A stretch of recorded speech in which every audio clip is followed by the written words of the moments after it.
Olá, sejam bem-vindos! Hoje a gente vai mergulhar numa história daquelas, sobre como a reputação de um líder, que era a sua maior força, acabou encurralando ele numa situação que parecia impossível, e sobre a saída, que foi, assim, totalmente inesperada. Pois é, essa é a pergunta que deixa a gente de cabelo em pé. É uma situação que, honestamente, parece não ter saída. A gente está falando de Davi, o futuro rei de Israel, prestes a cometer o que seria o maior ato de traição da vida dele. Mas como ele chegou nesse ponto? Vamos entender isso direitinho. E aqui a gente entra no nosso primeiro ato, o terrível dilema de um herói. Vamos dar uma olhada nessa situação que parecia não ter solução, onde tudo, absolutamente tudo, estava em jogo. Olha só a enrascada em que Davi se meteu. Fugindo do rei Saul, ele toma uma decisão bem complicada: procurar refúgio justamente em território inimigo. E agora? Bom, agora ele é um aliado do rei filisteu, Aquis, e é convocado para a batalha. Mas não é uma batalha qualquer, é uma guerra contra Israel. Ele está preso, sabe? Amarrado pelas próprias escolhas e pela lealdade que prometeu. Quem não se lembra dessa canção, né? Foi esse o cântico que coou por todo Israel, celebrando a vitória de Davi contra Golias, e que basicamente cimentou o status dele de herói nacional. Era o auge da popularidade dele. E aqui vem a grande ironia da história. Aquela que foi a maior vitória de relações públicas de Davi se transforma no maior problema dele. Porque os filisteus também conheciam essa música e pode ter certeza que não esqueceram. Para eles, isso não era um hino de festa, era um lembrete bem assustador do poder que Davi tinha. Agora a gente chega no segundo ato, salvo pela suspeita. É aqui que a história dá uma virada daquelas e a solução para o dilema de Davi aparece de um lugar que ninguém imaginava.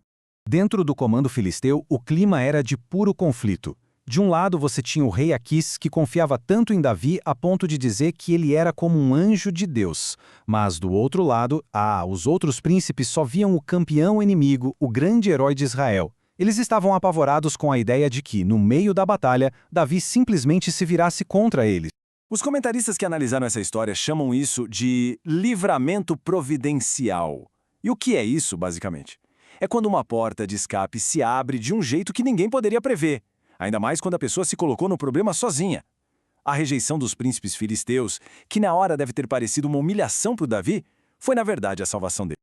Então, o ponto central é esse. Foi a desconfiança dos príncipes que criou uma saída. Pressionado pelos seus comandantes, Aquis não teve outra escolha a não ser dispensar Davi. Ele até faz isso com pesar, mas, ao mandá-lo embora, ele o salva de lutar contra o próprio povo e de carregar uma vergonha que seria para sempre. Certo. Agora vamos um pouco além dos acontecimentos e mergulhar numa análise mais profunda que as fontes trazem. No nosso terceiro ato, vamos colocar lado a lado Davi versus Saul. Essa é uma pergunta-chave que os comentaristas levantam. Pensa bem, os dois líderes falharam, e falharam feio, mas o destino deles foi drasticamente diferente. Davi cometeu erros terríveis, mas foi redimido. Já Saul caminhou direto para a ruína. O que fez a diferença?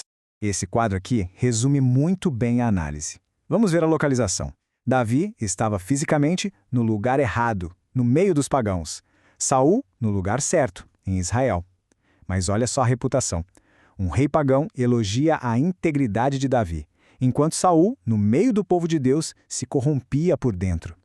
A diferença fundamental estava no traço central de cada um, a fidelidade de Davi contra a total falta de integridade de Saul. E aqui está a chave de tudo, sabe? A questão nunca foi sobre perfeição. Davi estava longe de ser perfeito, mas no fundo do coração, a direção dele, o desejo fundamental dele era ser fiel. Foi essa disposição interna que abriu caminho para a graça e para a restauração, uma coisa que Saul, na sua rebeldia, simplesmente rejeitou.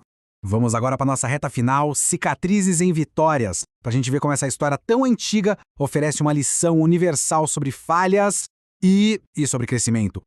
As fontes usam essa metáfora das cicatrizes, que é muito poderosa. Nossos erros, nossas decisões ruins, elas deixam marcas. Mas essas marcas não precisam ser só um lembrete da dor. Elas podem se tornar memoriais, sabe? Que nos lembram de onde a gente caiu e, o mais importante, do livramento que veio depois. E com base nisso, as fontes oferecem um caminho para transformar essas marcas, um processo de restauração em 3 passos bem claros. O primeiro é lembrar, ter a humildade de olhar e reconhecer: foi aqui que eu errei. O segundo é arrepender, aquela decisão genuína de mudar de direção, de mudar o coração. E o terceiro é voltar, a ação, a prática de retornar para o caminho certo. E a gente termina com esse pensamento que é muito forte, a promessa de que as marcas das nossas falhas não precisam definir o nosso futuro como se fossem símbolos de vergonha. Pelo contrário, através desse processo de reconhecer e mudar, elas podem sim ser transformadas em testemunhos de superação e de redenção. E a questão que fica é, como as cicatrizes da nossa própria história podem ser reescritas como vitórias.